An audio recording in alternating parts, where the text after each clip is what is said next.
Hello everyone. So today's topic of discussion is the export sector. Economy में ये हमारा third topic है. इसके पहले हमने जो दो टॉपिक्स कवर किए थे उसको एक बार देख लेते हैं. एमएसएमई सेक्टर को हमने कवर किया था.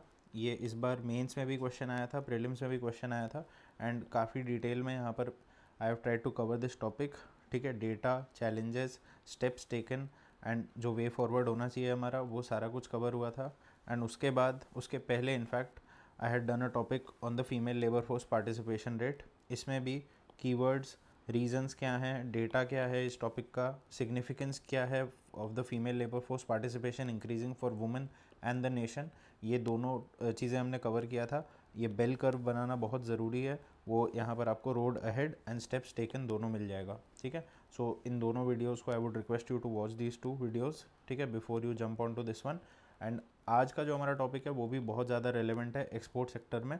इसका रेलेवेंस आप इस तरीके से समझ सकते हो कि प्रीलिम्स 2023 में एक क्वेश्चन आया था where in they asked us कि India accounts for 3.2% of the global export of goods. ठीक है, ये एक फैक्ट था जो कि 3.2%, ये एक्चुअली ये स्टेटमेंट गलत है.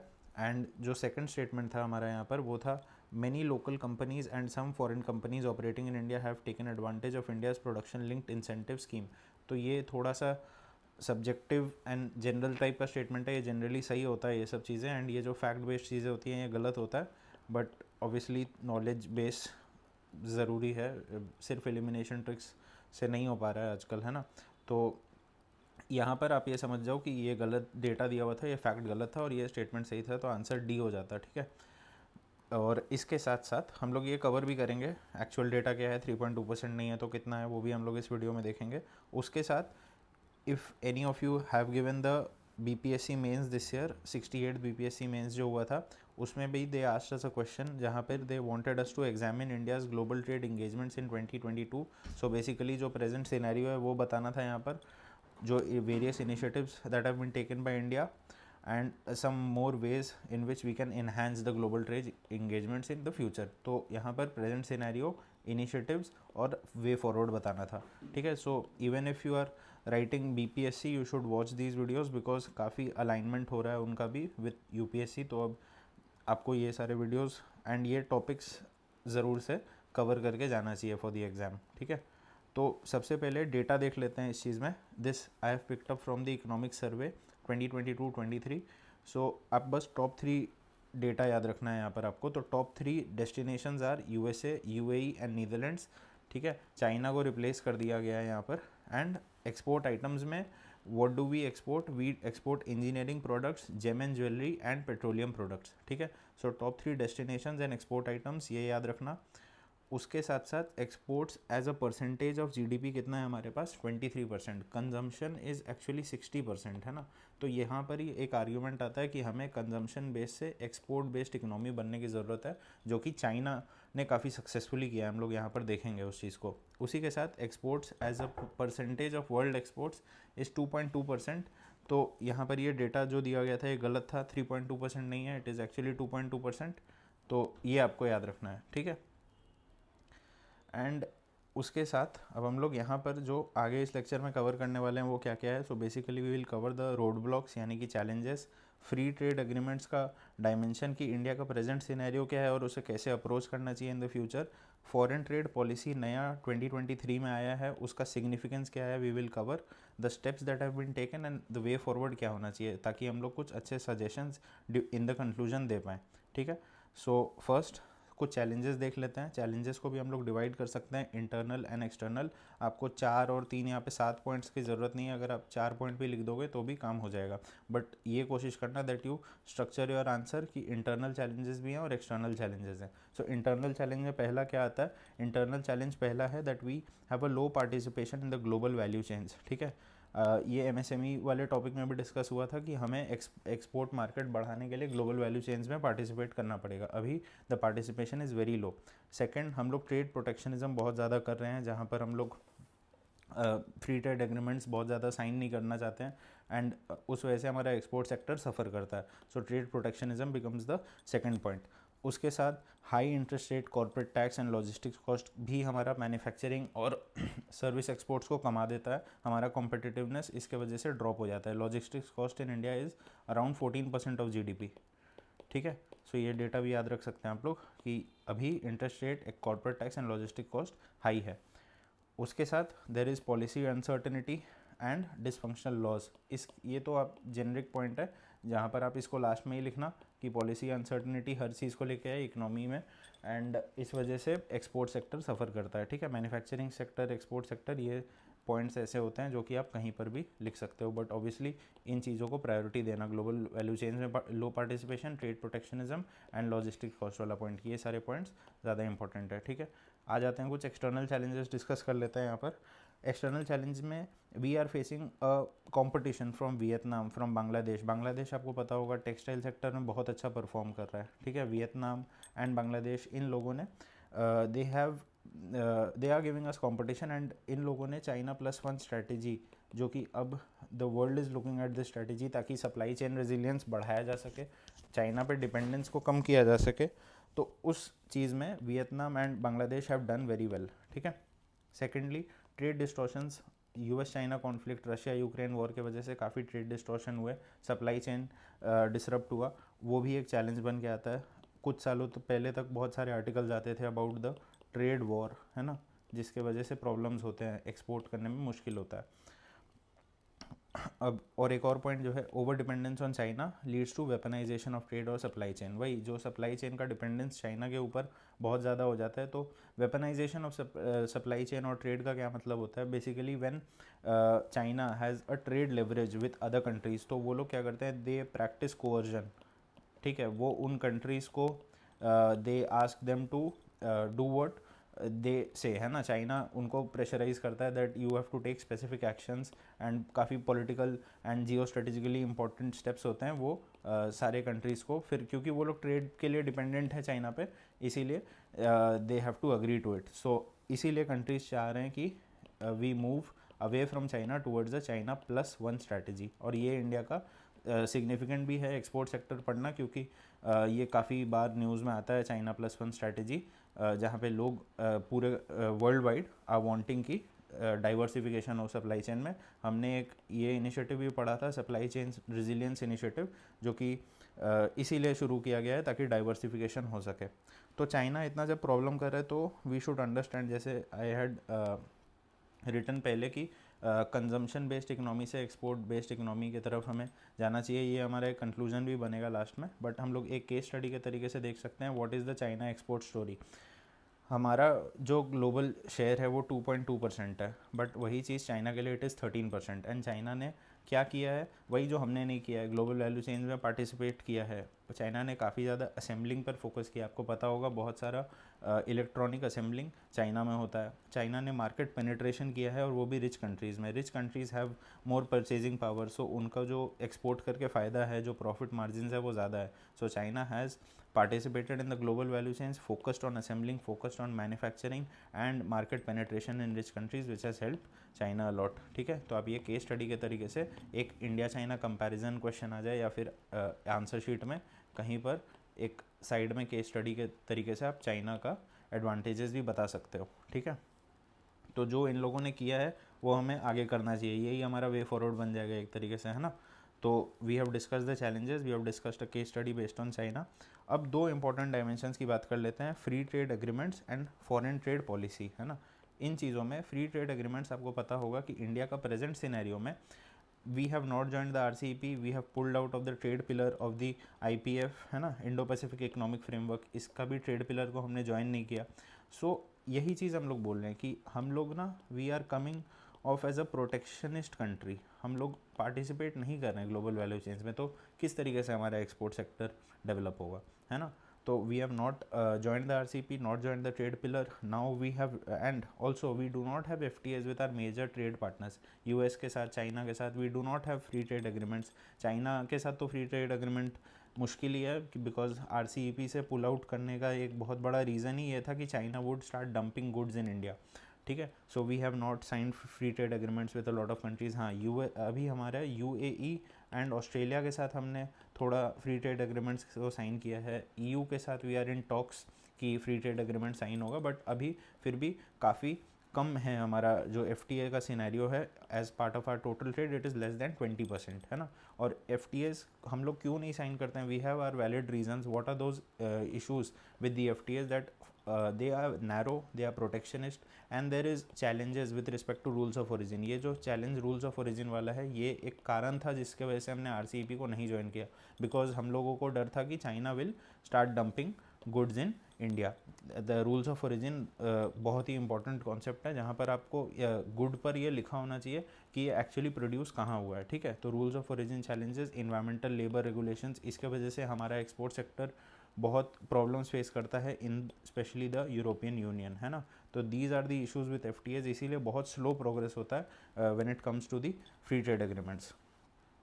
अब बात कर लेते हैं how should India approach these free trade agreements, है ना।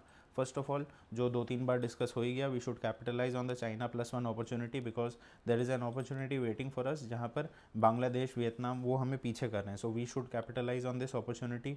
We should integrate our trade and industrial policy. जब हम लोग किसी गुड्स को प्रोड्यूस करने के लिए PLI स्कीम को चला रहे हैं, वी शुड मेक श्योर कि वो हमारे फ्री ट्रेड एग्रीमेंट्स का भी पार्ट बने। जब हम लोग ऐसे चीज़ें चला रहे हैं जैसे 1 डिस्ट्रिक्ट 1 प्रोडक्ट, तो इन जो भी ये गुड्स हैं उनको ज़रूर से हमें हमारे फ्री ट्रेड एग्रीमेंट्स का पार्ट बनाना चाहिए और उनको उनके लिए एक्सपोर्ट मार्केट ढूंढना चाहिए। So we should integrate our trade and industrial policy. उसके साथ focus on the global south. हम लोगों ने देखा कि G20 में we have become a voice of the global south, तो वहाँ पर इकोनॉमिक इंटीग्रेशन भी करना ज़रूरी है लैटिन अमेरिकन कंट्रीज़ के साथ, अफ्रीकन कंट्रीज़ के साथ, उनके मार्केट्स को पेनिट्रेट करना भी ज़रूरी है। These are very growing economies. अभी हालांकि परचेजिंग पावर तो इनका कम है, but they are growing economies, तो हमें इन पर फोकस करना चाहिए। We should focus on the global south and उसके साथ obviously boosting the domestic competitiveness. ये तो एक प्री रिक्विजिट है for a good export sector, वरना जब तक हम लोग अपना कॉम्पिटिटिवनेस को बढ़ाएंगे नहीं तो हम लोग फ्री ट्रेड एग्रीमेंट्स नहीं साइन कर पाएंगे। We would not be confident कि हमारा जो डोमेस्टिक इकोनॉमी है वो प्रोड्यूस कर पाएगा सफिशेंटली एंड क्वालिटी वाइज भी चीज़ों को सही रख पाएगा, so that it can be exported, ठीक है। So we have to boost our domestic competitiveness. तो ये तो हो गया हमारा फ्री ट्रेड एग्रीमेंट्स का सिनेरियो। ये बहुत इंपॉर्टेंट पॉइंट है, आप इसको पढ़ के रखना। फ्री ट्रेड एग्रीमेंट्स इंडिया का सिनेरियो क्या है और क्या कैसे उसे अप्रोच करना चाहिए। और उसके साथ नेक्स्ट डायमेंशन जो कि बहुत इंपॉर्टेंट है वो है फॉरेन ट्रेड पॉलिसी वाला डायमेंशन। यहाँ पर आपको पता होगा that India has release this, है ना, इस साल ही रिलीज़ हुआ है ये। इसमें बहुत सारी और भी चीज़ें बहुत जगह पे I read, but most important dimension जो इसका आएगा वो यही आ सकता है कि सिग्निफिकेंस क्या है इस चीज़ का, है ना। तो सिग्निफिकेंस जो हमें समझना चाहिए। बाकी तो अगर आपको चैलेंजेस मान लो पूछा गया कि फॉरेन ट्रेड पॉलिसी तो है लेकिन चैलेंजेस क्या है, तो आपको वही लिखना है जो ऊपर लिखा गया है, ठीक है ना। रोड ब्लॉक क्या है, या फिर आपको ये पूछा जाएगा कि फॉरेन ट्रेड पॉलिसी तो है हमारे पास लेकिन हमें और क्या करना चाहिए, तो वो वे फॉरवर्ड आ जाएगा। So basically foreign trade policy में बहुत ज़्यादा घुसने की ज़रूरत है नहीं। वी कैन डू वेल जब हमें बस सिग्निफिकेंस ही पता हो कि फॉरेन ट्रेड पॉलिसी आने की वजह से क्या सिनेरियो में चेंज आएगा। सो वो सिग्निफिकेंस को डिस्कस कर लेते हैं। First of all, there will be a shift from incentives to remission. हमारे बहुत सारे WTO डिस्प्यूट्स ही इसलिए हो रहे थे क्योंकि हम लोग एक्सपोर्ट को बढ़ाने के लिए इंसेंटिव्स दे रहे थे, ठीक है। सो WTO कंप्लायंस जो कि नहीं हो पा रहा था, बट अब हो जाएगा, ठीक है। तो यहाँ पर we are trying to shift from incentives to remission. Foreign trade policy के यही मेन पिलर्स हैं। First, incentives to remission. Second, trade facilitation provide करना ओवर इंडस्ट्री स्पेसिफिक सब्सिडीज़। तो सब्सिडीज जब आप प्रोवाइड करते हो तब आप कॉन्फ्लिक्ट में आ जाते हो WTO के। तो हमें कोशिश करना चाहिए that we focus on trade facilitation and not subsidies. Third, वही ये तो सबसे मेन बेसिक पॉइंट है कि WTO कंप्लायंस तो है ही, इसीलिए हमने फॉरेन ट्रेड पॉलिसी को लाया है, ठीक है। तो WTO कंप्लायंस वाला पॉइंट कवर हो गया। फोर्थ, ये भी है कि we want to increase our domestic competitiveness. तो वो कब होगा, जब हम लोग डिसेंट्रलाइज प्रोडक्शन करेंगे, बहुत ज़्यादा टाउन्स बनेंगे, बहुत ज़्यादा डिस्ट्रिक्ट्स बनेंगे जहाँ से कुछ अलग अलग तरीके के यूनिक प्रोडक्ट्स निकल के आएंगे विच वी कैन एक्सपोर्ट, ठीक है। तो towns of excellence for decentralize production. And last point है फैसिलिटेटिंग द ई-कॉमर्स एक्सपोर्ट्स, ठीक है। तो यहाँ पर आप ये पिलर समझ लो, सिग्निफिकेंस समझ लो, यही पॉइंट्स है कि we have by the foreign trade policy we have moved from incentives to remission we have moved towards trade facilitation over industry specific subsidies, moving towards WTO compliance, decentralized production through towns of excellence and facilitating the e-commerce exports. तो ये 5 points हैं significance of the foreign trade policy. इससे ऊपर कुछ नहीं लगेगा इस policy के अंदर. Don't go too deep into this. ठीक है. और इसके साथ ये पॉलिसीज़ तो हमारे हो गए, हमने फ्री ट्रेड एग्रीमेंट्स भी पढ़ लिया, but a lot of other steps have been taken by the government. Already लिया गया है ये स्टेप्स, तो उसको यहाँ पर बहुत सारे लिखे हुए हैं, बट आप इसमें से even if you can remember 3-4 आराम से काम हो जाएगा. ठीक है. So first is the RODTEP scheme. यहाँ पर वही चीज़ें हमने बोल रहे हैं जहाँ पर हम लोगों ने कहा ना कि we want to shift from incentives to remission. तो इस स्कीम के थ्रू वही करते हैं. We refund the duties, the taxes, the all the other levies of the centre, state या फिर लोकल लेवल पे जो भी चीज़ें एक्सपोर्ट करने में जो भी टैक्सेस लग रहे हैं, जो भी ड्यूटीज़ लग रहे हैं, we try to refund it. ठीक है. तो उसको रिफंड करने से क्या होगा, हमारा जो कॉस्ट है एक्सपोर्ट का वो कम हो जाएगा और इस वजह से हमारा कॉम्पिटिटिवनेस बढ़ जाएगा. ठीक है. सो इस स्कीम का सिग्निफिकेंस यही है. सेकंड स्कीम जो हम लोग याद रख सकते हैं वो है निर्यात बंधु स्कीम. उसमें we are hand holding the MSMEs ताकि वो लोग अपने एक्सपोर्ट्स को बढ़ा सकें. Third, advance authorization scheme. यहाँ पर जब भी हमें मैन्युफैक्चरिंग करना होता है तो वी आर इम्पोर्ट डिपेंडेंट है ना, बहुत सारे रॉ मटेरियल्स को हमें मंगाना पड़ता है. सो वी वांट कि वो ज़ीरो इम्पोर्ट ड्यूटी पे आए ताकि manufacturing sector in India can be improved. Domestic competitiveness जो पॉइंट हमने कवर किया वो इम्प्रूव कब हो पाएगा, जब we can procure raw materials at zero import duty. So advance authorization scheme वही करता है. फिर हमने एक और चैलेंज जो ऊपर पड़ा था रूल्स ऑफ ओरिजिन वाला, तो उसके वजह से ही सर्टिफिकेट ऑफ ओरिजिन संचित फॉर स्ट्रीमलाइनिंग द क्लियरेंसेस. तो इस वजह से ही जैसे जो चैलेंजेस होते हैं ना, गवर्नमेंट उसके लिए ही एक स्कीम लेकर के आता है ना. यहाँ पर हमें डोमेस्टिक कॉम्पिटिटिवनेस को बढ़ाना था तो रॉ मटेरियल्स को ज़ीरो इंपोर्ट ड्यूटी पे मंगा लिया. रूल्स ऑफ ओरिजिन वाला चैलेंज था तो सर्टिफिकेट ऑफ ओरिजिन का कॉन्सेप्ट ले आए. कॉस्ट और कॉम्पिटिटिवनेस को कॉस्ट को कमाना था, कॉम्पिटिटिवनेस को बढ़ाना था, तो RODTEP स्कीम लेकर के आ गए. तो ये इसी तरीके से चलता है. फॉरेन ट्रेड पॉलिसी में हमने ये पढ़ा टाउन्स ऑफ एक्सपोर्ट एक्सीलेंस, तो ये भी एक आप स्कीम में लिस्ट कर सकते हो. डिस्ट्रिक्ट एज एक्सपोर्ट हब्स, ये भी आप 1 डिस्ट्रिक्ट 1 प्रोडक्ट, इसके थ्रू हम लोग डिसेंट्रलाइज प्रोडक्शन पे फोकस कर रहे हैं, अपना कॉम्पिटिटिवनेस को बढ़ाने की कोशिश कर रहे हैं. And lastly one more scheme, ये कुछ साल पहले बजट में अनाउंस हुआ था, निर्विक स्कीम. इसके through the export credit guarantee corporation provides insurance guarantee up to 90% of the principal and interest, है ना, ताकि जो भी एक्सपोर्टर्स हैं उनको क्रेडिट नीड्स उनका मीट हो पाए. ठीक है ना. बैंक्स उनको क्रेडिट नहीं देना चाहते हैं बहुत इजीली, क्योंकि एक्सपोर्ट में obviously there is a risk involve, तो बैंक कई बार उनको क्रेडिट नहीं देते हैं. तो by this initiative, by the Nirvik scheme, the export credit guarantee corporation will make sure कि उनको क्रेडिट मिल पाए by giving insurance up to 90% of the principal and interest amount. ठीक है. So these are the schemes that have been taken. ये steps लिए गए हैं. Please remember 3-4 out of this, बहुत इजीली काम हो जाएगा. ठीक है. लास्टली वे फॉरवर्ड क्या है डिस्कस कर लेते हैं. यहाँ पर भी आई हैव रिटन 6 पॉइंट्स. आपको 6 पॉइंट्स की बिल्कुल ज़रूरत नहीं है, 3 याद रख लो, बहुत है ना. तो वे फॉरवर्ड क्या है, वे फॉरवर्ड है we have to sign some essential FTAs and review them regularly. तो FTAs कुछ तो साइन करने पड़ेंगे. We can not remain aloof to these global value chains. जब तक हम लोग इंटीग्रेट नहीं होंगे FTAs के थ्रू तो बहुत मुश्किल हो जाएगा एक्सपोर्ट सेक्टर को बूस्ट करना. So we must focus on signing some essential FTAs. Second, supply chain में जो भी वल्नरेबिलिटीज़ हैं, जहाँ पर भी हमें ये लगता है कि डिपेंडेंस किसी एक पर्टिकुलर कंट्री पे ज़्यादा हो जा रहा है, सो हमें उनको टैकल करना चाहिए ताकि जो भी एक्सपोर्ट है वो इजीली एक स्ट्रीमलाइंड मैनर में हो पाए. ठीक है. सो सप्लाई चेन वल्नरेबिलिटीज़ को टैकल करो. उसके साथ इस पॉइंट पे आते हैं, एक पॉइंट जो बहुत इंपॉर्टेंट है, internationalisation of rupee. Internationalisation of rupee का topic I will discuss in a video. I have already made a note on this. But आप ये देखो, जब इंटरनेशनलाइजेशन ऑफ रूपी होगा so it will become very easy for the exporters, ताकि आप वहाँ पर अलग अलग कंट्रीज़ में वोस्त्रो एंड नोस्त्रो अकाउंट्स, ये दोनों अकाउंट्स बेसिकली ट्रेड फैसिलिटेशन के लिए होते हैं, ताकि कोई भी फॉरेन बैंक हमारे डोमेस्टिक बैंक में अकाउंट खोल सके इन रुपीज़, है ना, और उसके थ्रू एक्सपोर्ट्स बढ़ा सके. So opening of more vostro accounts and internationalisation of रूपी will improve the export growth. ठीक है. यहाँ पर अब आ जाते हैं ये स्केल कमेटी वाला पॉइंट। ये scale committee was made in, I think पिछले साल ही बना था ये, एंड उसके दो रिकमेंडेशंस, बेसिक रिकमेंडेशंस ही हैं। We have to tackle the infrastructure and logistics issue and push the China +1 strategy. So बस ये तो बेसिक पॉइंट्स ही हैं, बट ये अगर कमेटी का नाम आप याद रख सको, स्केल कमेटी, सो अच्छा रहेगा, ठीक है।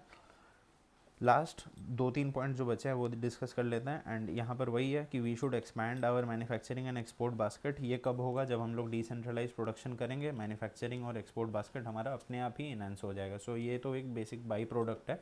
By pushing for towns of excellence, है ना, by pushing for towns of excellence, by pushing for district as export hubs, हमारा ये बास्केट जो है मैन्युफैक्चरिंग और एक्सपोर्ट बास्केट वो ऑब्वियसली एक्सपैंड हो जाएगा। And lastly we should move toward zero for zero agreements. Zero for zero agreements क्या होता है? जहाँ पर आप ज़ीरो गुड्स को एक्सक्लूड कर रहे हो, ठीक है, और ज़ीरो टैरिफ्स पे फोकस कर रहे हो। बिकॉज आप ये समझो, जब भी आप फ्री ट्रेड एग्रीमेंट साइन कर रहे हो और आप बहुत सारे गुड्स को एक्सक्लूड कर दे रहे हो, तो सामने वाला कंट्री भी बहुत सारे गुड्स को एक्सक्लूड कर देगा, तो फ्री ट्रेड एग्रीमेंट साइन करने का कोई फ़ायदा ही नहीं हुआ। और जब आप टैरिफ्स लगा रहे हो अपने तरफ से, तो जो अपोजिट कंट्री है वो भी टैरिफ्स लगाएगी। सो जो फ्री ट्रेड एग्रीमेंट्स है वो फेल हो जाएगा। So we should move towards zero for zero agreements, diplomatic talks के थ्रू, बहुत सारे कॉपरेशन के थ्रू ये हो सकता है। बट ये एक कीवर्ड के तरीके से ही आप याद रख लो, zero for zero agreements, scale committee, internationalisation of rupee, ये पॉइंट तो याद ही रहेगा, है ना। And obviously we have to sign some essential FTAs। And last में एक कंक्लूजन के तरीके से आप लिख सकते हो, ये कुछ साल पहले इकोनॉमिक सर्वे में भी था, that it is time for India to move from a consumption based, जो कि अभी हमारा शायद 60% ऑफ GDP एक कंजम्पशन बेस्ड ही है, इंटरनल कंजम्पशन है, बट हमें एक्सपोर्ट बेस्ड बनना है ना। तो अभी तो हमने देखा कि 23% ही है हमारे GDP का, तो इसके शेयर को बढ़ाने की ज़रूरत है। सो जस्ट एक क्विक रिकैप कर लेते हैं जो भी हमने आज कवर किया।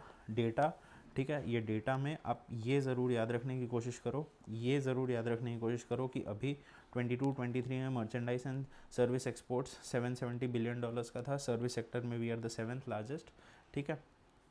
चैलेंजेस क्या हैं? चाइना एक्सपोर्ट स्टोरी और फ्री ट्रेड एग्रीमेंट्स, और फॉरेन ट्रेड पॉलिसी, ये दोनों याद रखना है, ठीक है। ये डायमेंशंस बहुत ज़्यादा इंपॉर्टेंट है। Steps that have been taken 3-4 याद रख लो, और वे फॉरवर्ड भी 3-4 याद रख लो। You will be able to write a very good answer, ठीक है। सो यही है आज का video. I hope it was worth your time. Thank you.